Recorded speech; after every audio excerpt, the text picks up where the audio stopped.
Sri Dhanam Nagendra Garu, Honorable Minister and Chief Guest of today, and ladies and gentlemen, good morning to you all. I have great pleasure in extending a warm welcome to each one of you present here at the India Geospatial Forum 2013. I would like to extend my special welcome to Sri Dhanam Nagendra Garu, Honorable Minister, who came to bless us. It is indeed a great moment for the Indian Geospatial community which is gathered here today to deliberate, collaborate, and evolve course of action plan for enhancing utility and values of geospatial tools in national economy and in empowerment of people. Taking advantage of this opportunity, I would like to share some of my views and beliefs about the relevance and trends in the geospatial industry. As the head of Survey of India, the National Geospatial Information Agency, responsible for producing topographical maps and associated geospatial information for the country, I believe that there could not have been a more opportune moment for our team to make its own contribution towards national development. If you look at the developments of the past one decade, one can realize that the utilization of geospatial information has grown manyfold, and today it has touched almost every walk of human activity and the governance. On one hand, there has been tremendous amounts of richness added to geospatial content in terms of resolution, scales, and attribute information, and on the other hand, the developments in telecom and internet has enabled the distribution of these informations to common man through multiple devices like cell phones, tablets, etc., etc. In addition to this, several initiatives like Google Earth, Bing Maps, Bhuvan, and data.gov.in have further increased the penetration of geospatial information and made a consumable commodity for the citizens.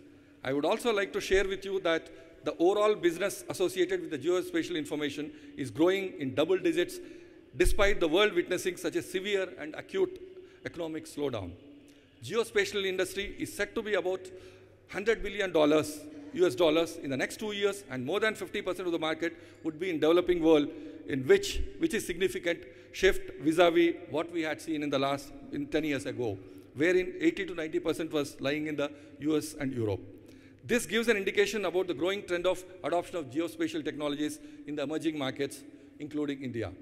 In view of ever-growing demand for more and more geospatial-driven information by citizens, business, and governments, it is becoming imperative that national geospatial agencies may need to collaborate and cooperate with private sector to fulfill the demands.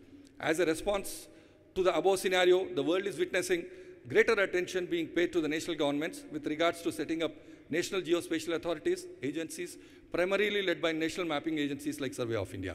Countries like Japan, Singapore, and Korea have already established geospatial agencies through legislation, and several other countries, including Australia, Canada, Brazil, and India, are in the process of developing such mechanisms.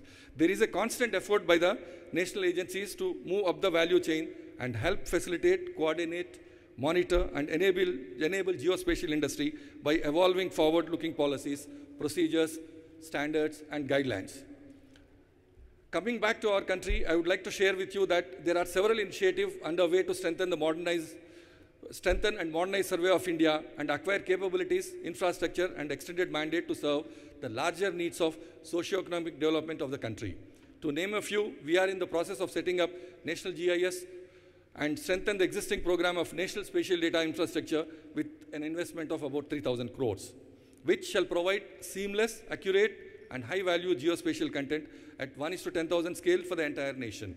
In addition, Survey of India is also guiding and enabling several projects of national importance, including coastal zone mapping, and many other projects like that. With such large initiatives on the anvil, I see this event, the India Geospatial Forum, as a timely and excellent opportunity for the industry and the government to deliberate on the way forward and to reap the benefits of mutual cooperation. With this, I thank you all.